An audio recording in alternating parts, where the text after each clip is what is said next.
Hi, I'm Jonathan Morgan Heit, and I'm here on Press Pass LA. All right, Jonathan, you are playing Kip Supernova, and you are the star of the first animated movie coming from the Weinstein Company, Escape from Planet Earth. Tell us a little bit about what our fans can expect to see when this premieres on Valentine's Day.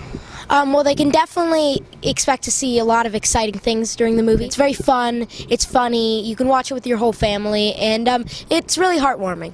And now this is not your first time doing voiceover. You've done stuff for Family Guy, for Disney Channel. Tell us what it's like being a voiceover actor versus when you get to act on screen as well. Well, some people say it's easier, but I actually, it depends on the thing, because a lot of times you have to put all your emotions into your voice. You can't like roll your eyes or anything like that. Everything has to be some sort of sound to get across to the audience, and it's also really fun because you can just go in your pajamas if you really wanted to, and sometimes it's hard because you don't always have somebody to play off of. You have to just take emotions from your own mind. So yeah. So when you played Kip Supernova, were you often in the sound booth by yourself, or were there times where you got to work with other co-stars like Jessica Alba, who plays your mom? I was almost always by myself, but I played so the voice was playing, and then I listened to the voice and took emotions off that, so that helped. So you worked with a lot of great actors. One of your big breakout roles was with Adam Sandler in Bedtime Stories. Tell us some of the most exciting things about working with these established stars. Well, you really learn a lot. It can be really funny too. There's always moments where you're just like, I'm never gonna forget that. And it's also, it's really you learn so much that you really wouldn't learn with people who haven't been in the business for a long time. And yeah, I think that's one of the big things. Do you have a favorite celebrity that you've gotten to work with so far, or anyone you hope to work with coming up soon? Well, all of the people I've worked with are really great, but someone that really left a mark on me was Gary Marshall. I mean, the director. He's just such a funny guy, and he's been in the business for a long time, and he really knows what he's doing. I mean, everyone's so great. You learn different things from everyone, and you really kind of feel out how you're gonna start your career as an actor. And so is there anyone you hope to work with coming up in your upcoming projects? Any fantasy matchups that you would love to just kind of get to star opposite somebody? I mean, there's so many people. I've had the chance to work with a lot of them. I'd probably say that's actually a really hard question.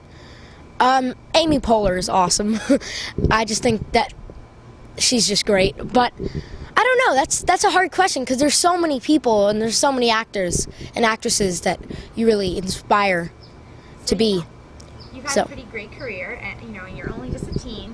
What kind of advice would you have for any kids, on our site right now watching this, thinking, "Wow, I would love to, get to be a superhero voice or get to star in a big movie with Adam Sandler"? One of the biggest things that you have to realize to become an actor, an actress, or a voice actor is that you're not going to get most of the jobs, and you have to realize that you have to be able to accept not getting it.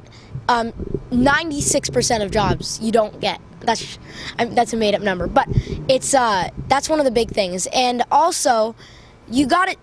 Even if it seems really crazy, just do whatever comes to your mind. And if they don't like it, they'll tell you. And if they do like it, then you did a great thing and you really surprised them with something really interesting. And so you've been acting from a young age.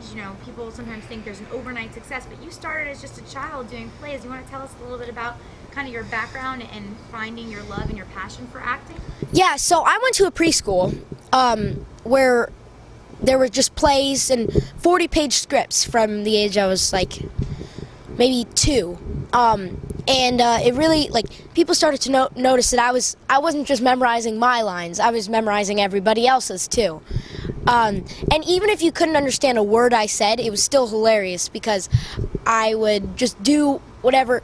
So I could have been talking gibberish, but I was the one projecting. And I loved just showing people what I can do. And I mean, I was not a shy kid. Sometimes I look back in old videos, I'm like, I should have been shyer.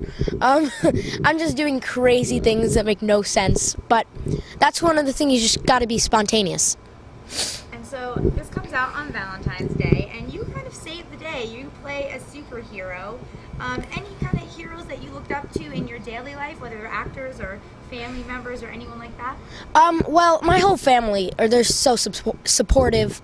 My dad, my mom, my grandparents, my aunt, has a huge heart, and she's always doing charity. But, I mean, everyone, I mean, even the haters are the motivators. I mean, you gotta take something from everyone and see how you can improve, and how what you should maybe get rid of, but whatever you think is you, just stay that way, and just do whatever you think is right. And I don't know, I just think that everyone's a hero. Everyone's a hero in their own way. Well, I'm glad you mentioned your aunt, because I know she's had an influence on you and that you've been involved in a lot of charity work yourself. Do you want to tell us a little bit about the things you do philanthropically outside of acting? Yeah, so ever since I was really young, I've been doing just organizations, charities. One of the first thing I did was, there was this kid in my school who needed a heart surgery but couldn't pay for it, and I had a lemonade stand, and in one day I raised $900 at a lemonade stand. And that was really, I thought, when I was there, I was like, oh, this is always what it's going to be like. I'm always going to make however much I wanted to. But, I mean, you realize that sometimes people don't really see it. And then I went to Africa. I went to a few orphanages. I went with my aunt and my dad. And I went to this place called Kawangware Vision Center, and they help kids in the slums. And then I found this organization called Souls for Souls, and what they do is they take shoes, they take old shoes that maybe the companies, there might be a problem with the sole or something like that, and they take all these shoes, they fix them up, and they give them to kids in places, and adults with people that really need the shoes. And I went to Haiti, and that was amazing, seeing all these people just so happy to get these shoes that people in America might throw away because they think there's something wrong with it. And I mean, there's just so many organizations out there that are all so great. Nonprofits, Kiva, I'm starting into. It's a great organization. They're kind of like Kickstart. You loan money for people who want to start businesses, and then they pay it back, and you put it right back in. And I mean, it's just, I find it, I mean, you see things on the news and you're like, man, what is wrong? But then at the same time, you go and you see all these charities, and you're like, you know, maybe it might work out. So, yeah. So it sounds like you keep pretty busy. You probably have long hours on set. You're doing philanthropy. You have to still go to school like a normal teen. But when you have some free time, what kind of stuff do you like to do? I just like hanging out with my friends, playing sports. I sing. What's your favorite kind of music? My favorite kind of music? Probably alternative, classical rock. I love all types of music. All right, well, it's Valentine's Day in 2 days when your film comes out. Are you going to have a Valentine? I don't know, maybe. All the ladies out there will have to follow you on Twitter and find out. One last question. You have some projects coming up, and I hear you're going to be traveling for a few months. Want to tell us a little bit about that? Yeah, so I'm in this TV show called Granite Flats, and it's a 60s drama. And I'm going to Utah for 2.5 months. It's going to be hard to leave LA, but I'm also really excited to see everybody up there. And it's one of the hardest roles I've done, because it's serious, and I have a few crying scenes, and it's very you have to realize like how much of it is you and how much of it is someone else, and you got to take from yourself and also add to yourself with a different character. Great. Anything you're looking forward to living in Salt Lake for a little while? The snow. The snow is going to be really excited when I see in Salt Lake City. It's going to be fun. Well, we hear you're going to learn snowboarding. So have yeah. a good time, and thanks for stopping by with us. Thank you.